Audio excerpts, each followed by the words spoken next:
नेपाल अकस्मात बन्यारे 353 मृत।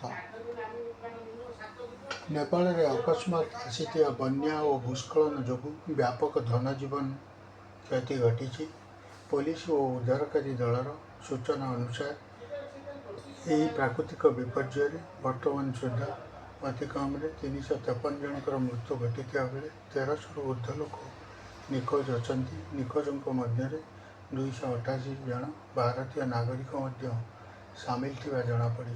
प्रबल वर्षा हेतु विभिन्न नदीर जलस्तर विपद संकेत उपर प्रवाहित होता बेले अनेक स्थान में पहाड़ भूशुड़ी और माटी धसी जा फल रास्ताघाट घरद्वार संपूर्ण ध्वंस पाई।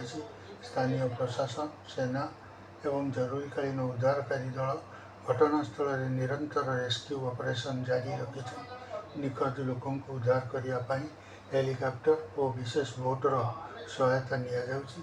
तेबे लगातार वर्षा और खराब पाणीपाग जोगु उद्धार कार्य बाधा सृष्टि होउछि। दुर्घटना पर प्रभावित अंचल फसी रही लोकों सुरक्षित स्थान को स्थानांतर करा जाउछि।